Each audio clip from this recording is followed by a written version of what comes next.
Hey everyone, welcome to the All Star Gaming channel and my first discussion video on this channel.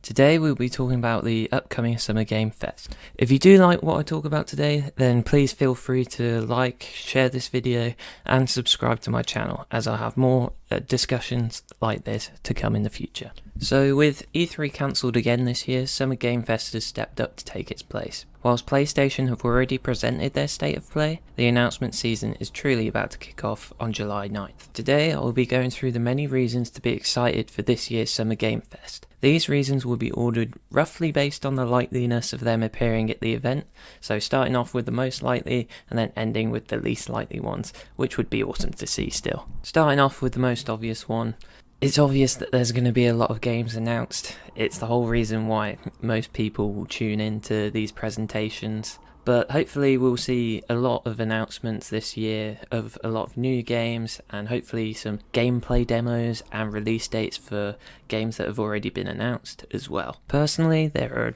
quite a lot of games that I want to see announced this year and from a wide range of companies. So from Xbox, I really want to see Fable make an appearance and I want to learn more about Starfield. Obviously we know that's on the way. Same with Nintendo, I want to see Breath of the Wild sequel hashed out a bit more and see more of what the story is going to be like. And I'd also love to see them announce Mario Odyssey 2. I loved the first game. And then we've also got other game developers, Assassin's Creed Infinity.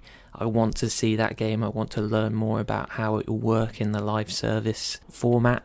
And then finally, I'd love to see some more gameplay of Gotham Knights, and I want to see them really convince me on that game. So moving on to something that I think is actually going to make quite a big impact on this year's Summer Game Fest and is going to turn up a lot during the event, which is going to be the new software and services. So the main one going around is Netflix's new game service. They think that's going to be announced this year, and then hopefully we'll get some new information on the PlayStation Plus service and some more games that are going to be coming to that. I'd love to see some new Game Pass games and collaborations, possibly announce a family plan too. I mean, that would be the icing on the cake really for Xbox Game Pass. And then finally with Nintendo Switch Online, give us them Game Boy and Game Boy Advance expansions and make that expansion pass really worth it and really worth buying.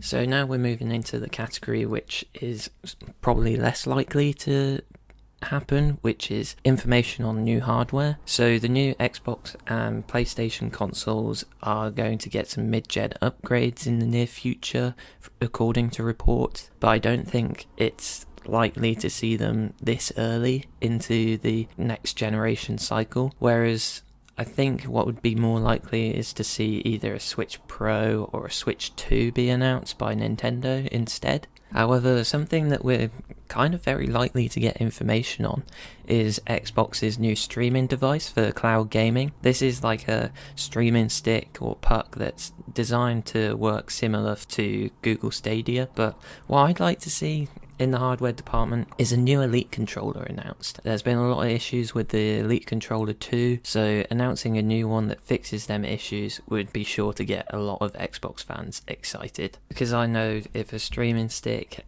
and a new Elite controller is announced, I'm going to be over the moon.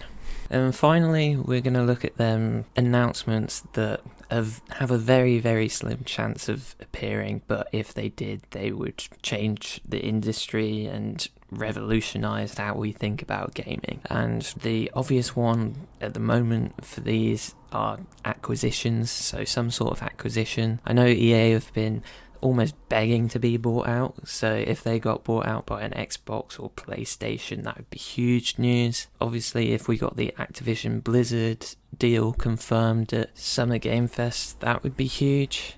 Another thing that could really shake things about is the exclusives, the third-party exclusives to either PlayStation or Xbox, and really spark that rivalry again. But the big thing I really want to see is Xbox Game Pass on Switch. It's something that I think the time has come and gone, but it would be amazing to have these two big companies collaborate together to make a project that changes the way that a lot of people game and how they game on both Nintendo and Xbox platforms. So there you have it. They're my reasons to be excited for Summer Game Fest 2022. Thank you very much for watching. If you have any ideas on things that you want to see at Summer Game Fest and you know what you're excited for, let me know in the comments below. Please subscribe for more content like this in the future, but until then, I'll see you in the next one.